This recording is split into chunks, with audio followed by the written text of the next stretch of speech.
कभी कभी जीवन इतना कठोर, इतना दर्दनाक और इतना अन्यायपूर्ण लगता है कि मन पूछ बैठता है, हे भगवान, क्यों? आखिर मेरे ही साथ इतना सब क्यों?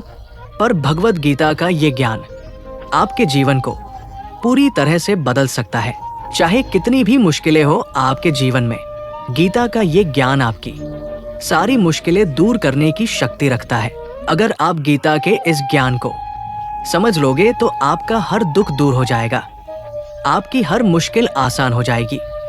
बस आप अंत तक गीता के इस ज्ञान को ध्यान से सुने। इन्हीं सवालों के बीच एक दिन कर्ण भी यही पूछ बैठा, अपने जीवन के हर संघर्ष का दर्द लेकर, अपना सीना खोलकर साक्षात भगवान श्री कृष्ण के सामने। और वही संवाद, उस संवाद का सार आज भी हमारे जीवन की हर समस्या का उत्तर देता है।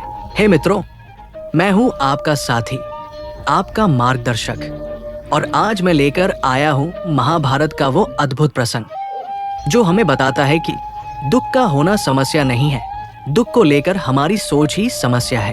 और आज इसी संवाद से निकले गीता के 5 महामंत्र मैं आपके लिए लेकर आया हूं। ऐसे 5 सीखें जो आपके पूरे जीवन का मार्ग बदल सकती है।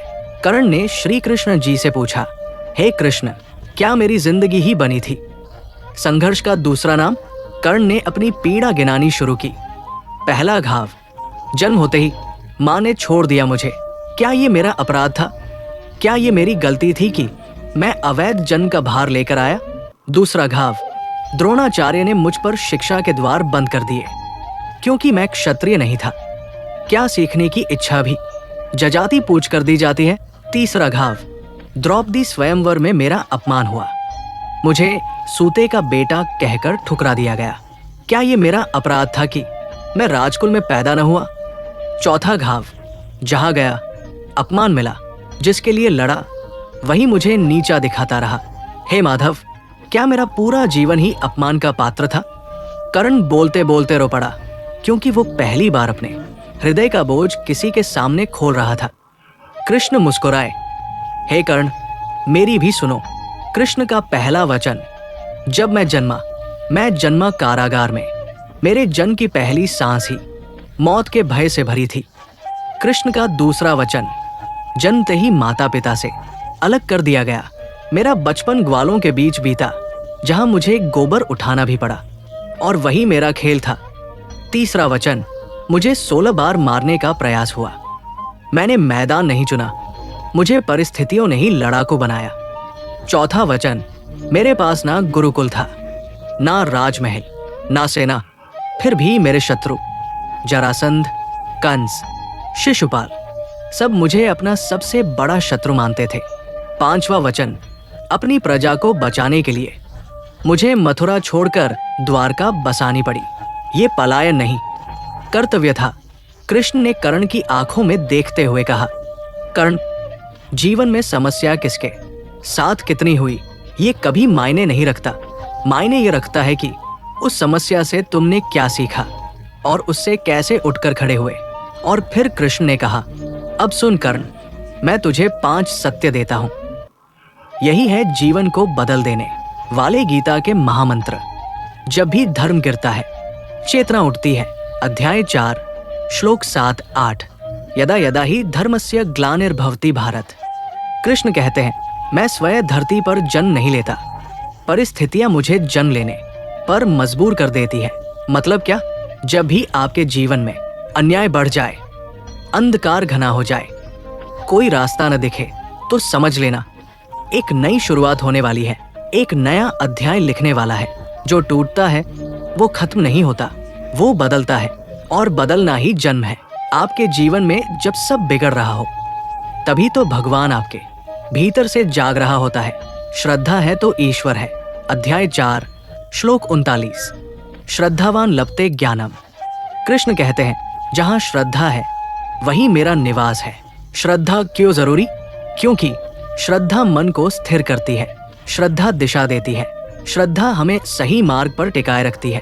और वो भक्ति कैसी? कृष्ण अध्याय 9, श्लोक 26 में कहते हैं, भाव से दिया गया पत्ता, फूल, फल भी मुझे स्वीकार है। दुनिया कर्म देखती है, भगवान भाव। जहाँ भाव सच्चा है वही भगवान स्वयं प्रकट होते हैं। अपने ही मन को उठाओ, अपने ही मन को संभालो। अध्याय 6 श्लोक 5। उद्धरेद आत्मनात्माना, मतलब आप ही अपने सबसे बड़े रक्षक हैं और आप ही अपने सबसे बड़े दुश्मन। आपका जीवन आपकी सोच से बनता है, आपकी आदतों से चलता है और आपके निर्णयों से बदलता है। कृष्ण कहते हैं, जो व्यक्ति अपने मन को जीत लेता है उसके लिए ये संसार कोई बंधन ही नहीं है। मन पे विजय, जीवन पे विजय। कौन है भगवान का प्रिय? अध्याय 12 श्लोक 15। यस्मान्नोद्विजते लोको, कृष्ण कहते हैं, वो मेरा प्रिय है जिससे किसी को दुख न हो और जिसे कोई दुख ही न कर सके। दो बातें, एक, हम किसी को चोट न दें, ये हमारा धर्म है। दो, दूसरे हमें चोट दें फिर भी हम स्थिर रहें, ये हमारा बल है।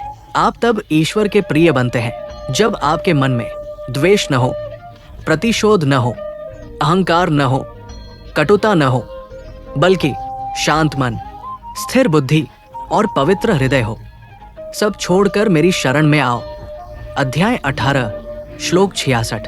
सर्वधर्मान परित्यज्य, मार्ग बंद हो जाए, रास्ते खत्म, दिमाग थक जाए, मन हार जाए तो कृष्ण कहते हैं, सब छोड़ दो, बस मेरे भरोसे आ जाओ। मैं हर पाप, हर भय, हर संकट से मुक्ति दूंगा। शरणागति का अर्थ हार मानना नहीं, ये परम शक्ति के साथ खड़े होना है। जब मन भगवान को सौंप देते हैं तब जीवन का नियंत्रण हमें नहीं, परमात्मा संभालता है और तब होता है योगक्षेम वहां में है। कृष्ण स्वयं हमारी रक्षा और पालन करते हैं। मित्रों, आज की कहानी कर्ण का दर्द, कृष्ण का उत्तर और गीता के 5 महामंत्र, ये सिर्फ ज्ञान नहीं, जीवन बदलने की चाबी है। बस याद रखिए, दुख आपको तोड़ने नहीं आए, अपमान आपको रोकने नहीं आया, संघर्ष आपकी हार नहीं, आपकी तैयारी है। क्योंकि वैसे ही ये संसार दुखालय है, यहाँ दुख सुख तो जिंदगी में अवश्य में आएगा, तो उससे डरना नहीं है, उसकी चिंता नहीं कर रही, क्योंकि ये संसार अशाश्वत भी है। मतलब कि यहाँ कुछ भी परमानेंट नहीं है, यहाँ सब कुछ बदल जाता है।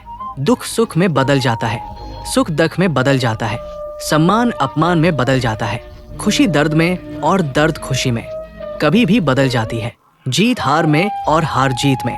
यहाँ कुछ भी बदल जाता है, यहाँ कुछ भी परमानेंट नहीं है। भगवान ने भी आसान जीवन नहीं चुना, उन्होंने सही रास्ता चुना और वही रास्ता गीता हमें दिखाती है। तो आज एक प्रण कीजिए, मैं हार नहीं मानूंगा, मैं उठूंगा, लड़ूंगा और अपनी नियति स्वयं लिखूंगा। और भगवान कृष्ण की कृपा आपके हर कदम में हो। यदि ये ज्ञान तत्व ने आपके हृदय को स्पर्श किया तो इस प्रेम को फैलाइए और ऐसी मोटिवेशनल वीडियो के लिए हमारे चैनल को सब्सक्राइब कीजिए। जय श्री कृष्ण।